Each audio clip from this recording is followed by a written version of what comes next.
before we jump into Iraq, you mentioned that on one of your previous deployments, you said you were in the front seat. What's the difference between the front seat guy and the back seat guy in Apache? They're both pilots.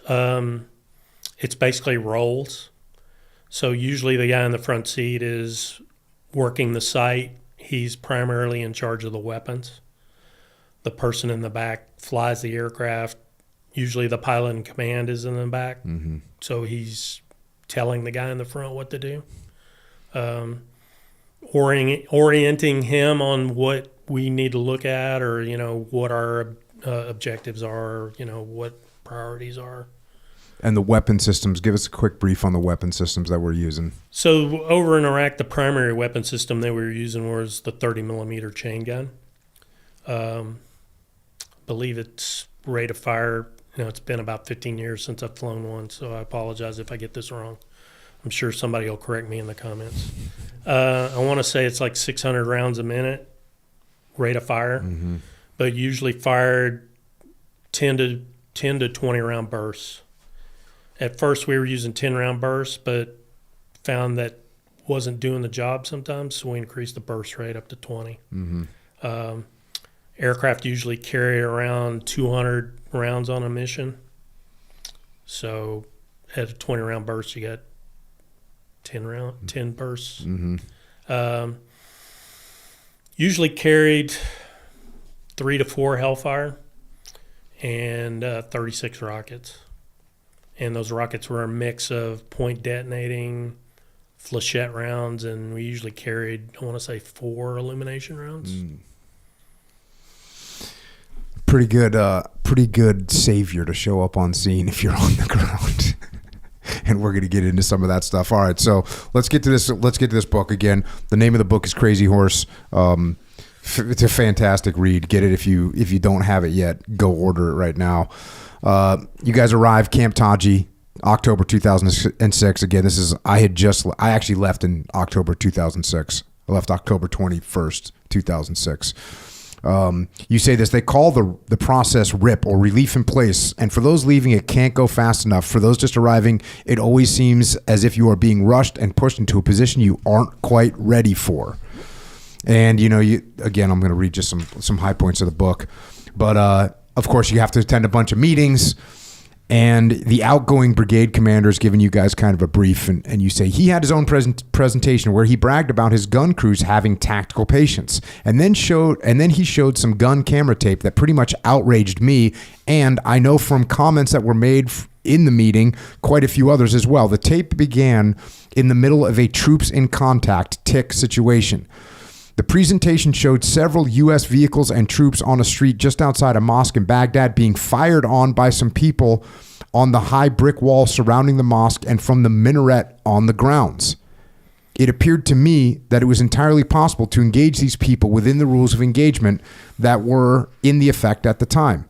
Additionally, it also appeared to me that they could have done so without causing any significant collateral damage, but they didn't engage. They watched as American troops were being shot at and did nothing, and their commander held them up as an example of what was right. As I was watching the tape, I was thinking, shoot. At the same time, I heard several other people in the room mutter the same thing under their breath.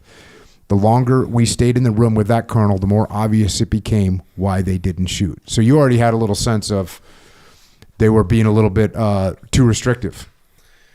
I think after talking with some people that were in that unit, I believe they had the attitude of they wanted to go along, get along, mm-hmm. and they wanted to be the nice guy. And just based on my experience the previous time I was over there, people in that part of the world respect the strong horse. Mm-hmm. If you're the nice guy, if you turn the other cheek, that's just weakness to especially the bad guys. Yeah. You turn the other cheek, the other cheek's getting smacked too. And I never really recognized the 30 millimeter chain gun as the tool of the nice guy, in my opinion. Fast forward a little bit. Eventually, all the left seat, right seat rides and local area orientations were done, and we had the controls. Our helpful host had packed up and left, and we had the mission. One of the first missions we flew came under fire while conducting a recon mission, resulting in a damage to an aircraft. So that's out of the gate. you guys are getting aircraft damage. You you go through kind of the the op tempo that you guys were on. And I'm going to run through this real quick. Wake up 7:30. Personal hygiene 7:30 to 7:45. Breakfast 7:45 to 8:45. Make sure to allow the time needed to walk a quarter mile to a half mile to and from the DFAC. Briefing 0900 to 10:15. Once we finish briefing is about a mile walk to the aircraft. Pre-flight 10:30 to 11:30. APU startup and run up 11:40. Cooling down the electronics usually took 20 minutes or so. In the summertime, it took much longer to get the FLIR down to the proper operating temperature. That was something I did not understand at all, is that since it's so freaking hot in Iraq, you had to turn on the aircraft, turn on the cooling, and then it would cool the electronics down enough where it would start functioning. Right. Takeoff, 12 o'clock. The goal is to depart on the scheduled time, which meant taxi out and then conduct daily engine health indication test, weapons, bore sight, and before takeoff checks in order to be ready to lift off on the scheduled time. Scheduled landing, 1600. We would normally have a 3 to 4 hour mission if the BHO took place on time. If you were extended on station, either because the mission went long or your replacement had maintenance issues, all the following tasks would shift backward or right on the schedule. And then post-flight debrief, 1600 to 1830. If you had nothing significant to report, the debrief would go quickly. If you had an engagement, however, depending on what happened, you'd be doing paperwork for quite some time. Dinner, 1830 to 1930. This all depended on the DFAC you chose to eat at, or if someone brought you a sandwich on down the flight line. Quarters, 2000. So that's your daily.